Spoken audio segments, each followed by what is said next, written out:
welcome my friends to day 6 of Vlogmas. And today I thought it would be fun to share with you one of my favorite little homemade goodies that I often make for a lot of my artists and creative friends. And they are what I call doodled rocks. They are painted stones, and it's something I like giving to people who specifically art journal, because actually I use these types of stones in my own process to create kind of a weight on my pages as I'm working on them. So if you've got an art journal filled with lots of layers, often those pages might pop up. I will often use clips on some of those edges of pages, but it is inevitable that I will always grab a stone and use it to keep some of my edges and pages from popping up as I am drawing and working on things. And so in order to create this project and start on this process, I actually needed more rocks to do this. I usually have a little stash on hand, but because I'm taking a little bit of time off during this season, I thought it'd be perfect to go to one of my favorite beaches where I often go looking for very flat and unique shaped stones. It's funny because as I was editing up this video, I kind of had a chuckle because often when I watch other people's Vlogmas videos, they are shopping, unboxing things that they've bought.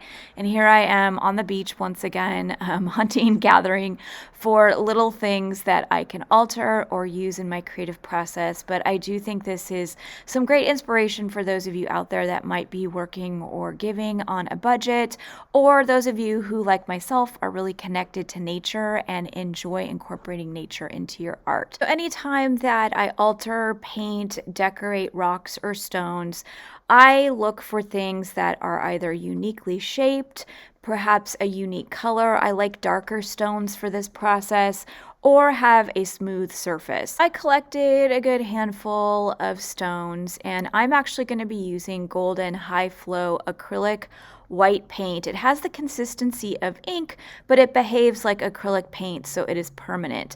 And then I'm going to be using a teeny tiny brush to start adding designs to all those stones.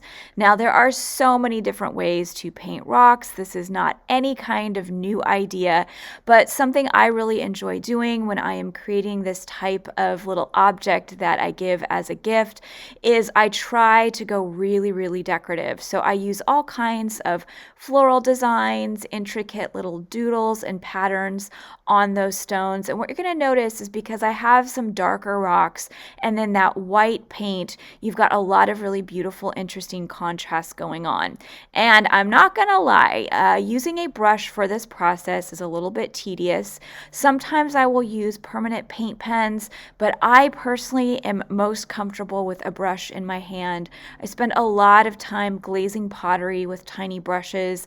I spend a lot of time adding tiny details to my acrylic paintings. So for me, a brush is my comfort zone. But you could certainly, again, use a permanent pen. You could use a white or colorful paint pen. My favorites are the Posca paint pens. You could even start with a layer of acrylic paint or color on those rocks. I really love making use of the natural color of the stones and just keeping it simple and really loading up that surface of that stone with lots of embellishments and details. Now, the fun thing about altering and painting and creating with stones and rocks is that you can use them in so many different ways.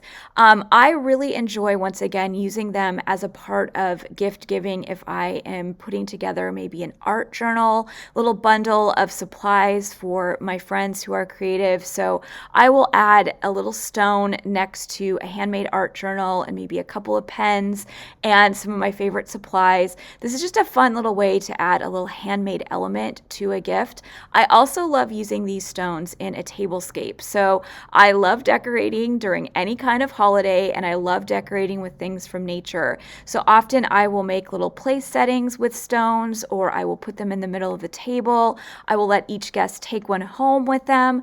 I often will keep them by the door and give them to people. It's just a fun way to add, yet again, another handmade element, a little creative twist to anything that you're doing during a holiday or an event, or basically any kind of celebration where you are wanting to pull your art into that process. So what I'm going to do is let you watch me work through a handful of these stones. I'll meet you back at the end of this video to show you the end results.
So there you have it. I have a nice little collection of hand-painted stones all ready to add to some of my holiday gift packages. Again, these stones are going into a handful of packages for some of my artist and creative friends.